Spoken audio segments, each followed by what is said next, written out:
Langsung aja ya, karena semuanya sudah masuk. Oke, jadi hari ini kita akan membahas mengenai storyboard. Apa itu storyboard? Bisa di next. Jadi, pengertian storyboard secara harfiah berarti dasar cerita. Nah, dalam perkembangannya, storyboard didefinisikan sebagai area berseri atau berjajar dari sebuah gambar sketsa yang digunakan sebagai alat perencanaan untuk menunjukkan secara visual bagaimana aksi dari sebuah cerita berlangsung dan akan menjadi dasar dari kelangsungan keseluruhan cerita nantinya. Nah, bagaimana anak-anak untuk pengertian dari storyboard? Apakah mengerti? Mengerti, Bu. Yang lain bagaimana? Mengerti, Bu. Baik, kalau begitu Ibu lanjut ya. Kalau Ibu menjelaskan terlalu cepat, anak-anak bisa potong aja nanti. Jangan lupa kalau ada yang tidak paham atau ingin ditanyakan, bisa ditulis dulu. Nanti di akhir sesi kita akan ada sesi tanya jawab. Nah, selanjutnya ke slide selanjutnya, Kak Nanda. Nah, storyboard ini berperan menjadi gambaran dasar dari sebuah produk yang akan kita buat. Nah, hal ini merupakan pedoman rancangan dari apa yang akan kita buat, seperti animasi, film, game, dan lain-lain. Pada awalnya, storyboard merupakan kumpulan dari kertas gambar yang berisi rangkaian-rangkaian kejadian dalam sebuah produk film, termasuk film animasi. Selanjutnya, secara lebih rinci, storyboard dalam pembuatan produk multimedia bertujuan untuk yang pertama itu ada sebagai panduan bagi orang-orang yang terlibat di dalamnya, mulai dari sutradara, penulis, lighting, dan kameramen. Nah, yang kedua, ada memungkinkan seseorang pembuat film untuk memprevisualisasikan ide-idenya melalui storyboard ini. Nah, yang ketiga yaitu untuk alat untuk mengkomunikasikan ide keseluruhan film. Nah, yang keempat ada untuk menjelaskan tentang alur narasi dari sebuah cerita.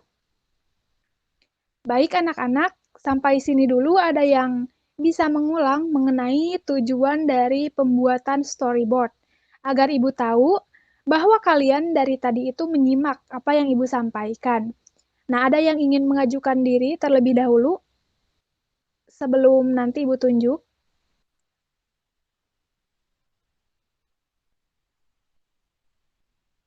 Oke, Ibu tunjuk aja.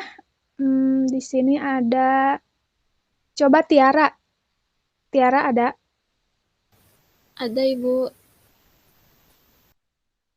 Silahkan. Jadi tujuannya itu dia sebagai panduan bagi sutradara, penulis, kemudian lighting sama kameramen. Terus juga sebagai alat untuk mengkomunikasikan ide ke seluruh film, sama menjelaskan tentang alur narasi dari sebuah cerita. Itu, Bu.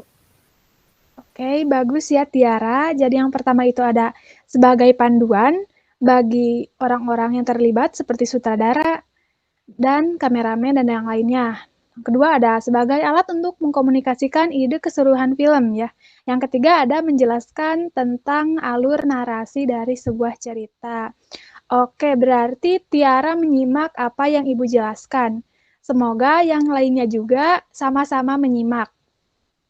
Nah, selanjutnya bisa di next. Terdapat kaidah yang harus ada dalam pembuatan storyboard. Format dan susunannya bisa disesuaikan oleh masing-masing storyboarder. Nah, komponen-komponen penyusun storyboard yang harus ada pada template adalah yang pertama itu ada bagian judul. Nanti bagian judul ini berisi tentang judul, episode, scenes, dan halaman. Selanjutnya di bagian kedua itu ada bagian subjudul. Nah, subjudul ini berisi tentang penjelasan tentang tekstur, panel, lokasi, dan setting waktu. Selanjutnya, ada bagian visual yang berisi tentang gambaran adegan dengan menyisipkan visual atau foto, grafis, dan lain-lain. Kita juga bisa menambahkan teks yang akan ditampilkan di layar, atau kita dapat membuat bagian lain untuk teks. Selanjutnya ada bagian audio, berisi uraian audio yang akan dilengkapi dengan file musik atau rekaman, atau bisa juga menggunakan efek suara yang akan dimainkan di masing-masing layar. Nah, yang selanjutnya ada bagian dialog atau action, berisi detail action dan pergerakan kamera. Bisa disebut juga framing dan juga angle, serta dialog adegan, jika ada dialog dan adegannya. Yang terakhir itu ada bagian properti. Nah, bagian properti ini berisi tentang penjelasan artistik, properti, wardrobe, dan timing atau durasi. Nah, sampai sini, apakah ada yang ingin ditanyakan, anak-anak? Belum Bagaimana? ada sepertinya, Bu. Oke. Kalau belum ada, Ibu lanjut ke slide selanjutnya. Nah, ini adalah salah satu contoh untuk storyboard. Bisa anak-anak lihat dulu ya. Nah, untuk lebih memahami lagi, nanti kalian bisa mencari juga materi-materi tentang storyboard ini di internet atau dari buku-buku yang kalian punya. Jadi kalian tidak hanya belajar dari apa yang Ibu sampaikan di kelas, namun baiknya juga kalian dapat belajar mandiri agar lebih paham.